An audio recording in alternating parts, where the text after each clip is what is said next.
Hello అండి, welcome to Dhatri Sri world. Welcome to my channel. అందరికీ నమస్కారం.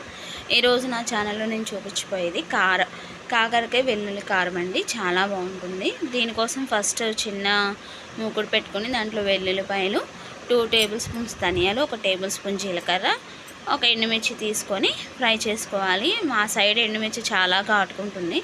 ఈ ఒక్క ఎండుమిర్చి చాలు, మాకు చాలా కారం వచ్చేస్తుంది. సో మీ టేస్ట్ని బట్టి మీరు వేసుకోవచ్చు. నేను మిక్సీ జార్లోకి తీసుకొని దాంట్లో కొంచెం కరివేపాకు, కొంచెం ఉప్పు వేసుకొని మిక్సీ చేసుకోవాలి. కొంచెం బరకగా చేసుకోవాలి.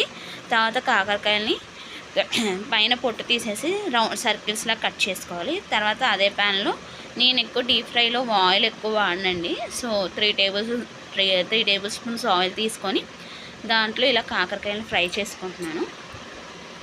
బాగా డీప్ ఫ్రై చేసుకున్నట్టుంటే కరకల్లాడేటట్టు చేసుకోవచ్చు. నేను మినిమంగా చేసుకుంటాను, అంటే అటు ఇటుగా చేసుకుంటాను అనమాట. సో ఇలా చేసుకున్నాక అన్నీ ఇలా ఫ్రై చేసేసుకొని పక్కకు పెట్టేసుకోవాలి.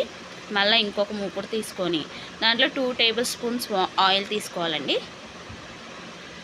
దాంట్లో ఒక పెద్ద సైజు ఆనియన్ తీసుకొని కట్ చేసుకొని పెట్టుకోవాలి. ఇప్పుడు ఈ నూనె కాగాక ఆ ఆనియన్స్ వేసి మనం ఫ్రై చేసుకోవాలన్నమాట.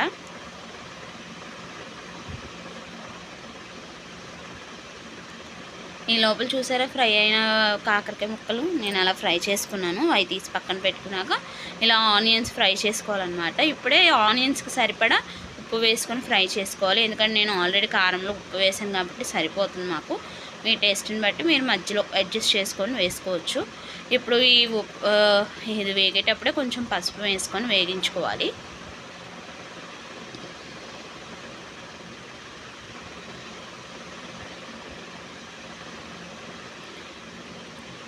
ఒక్క ఆనియన్ సరిపోతుందండి. కాకరకాయలు ఎన్నో కాదు, ఒక పావు కేజీకి ఇంకా తక్కువ కాబట్టి ఒక పెద్ద ఉల్లిపాయ సరిపోతుంది. సో ఇలా ఫ్రై అయిన ఆనియన్స్లో మనం బాగా ఫ్రై అయినాయి కదండి. ఇప్పుడు మనం బాగా పక్కన రెడీ చేసి పెట్టుకున్న కారాన్ని దీంట్లో యాడ్ చేసుకోవాలన్నమాట. ఈ టైంలో ఇది కొంచెం కారం వేగాక మీరు ఉప్పు కారం మీకు తగ్గ టేస్ట్ని బట్టి మీరు అడ్జస్ట్ చేసుకోవచ్చు. మాకు ఇది సరిపోతుంది, ఎందుకంటే మేము ఉప్పు కారం 2 చాలా తక్కువ తీసుకుంటాము. కారం వేసాక ఒకసారి వేగించి తర్వాత కాకరకాయ ముక్కలు కూడా వేసేసి వేపాలండి.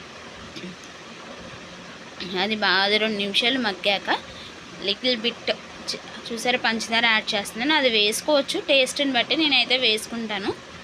సో అది వేసుకొని జస్ట్ ఒక్క నిమిషం అలా కలిపి స్టవ్ బంద్ చేస్తే మన కాకరకాయ వెల్లుల్లి కారం రెడీ అండి. ఇది మా ఇంట్లో మా అత్తగారికి కూడా చాలా ఇష్టం.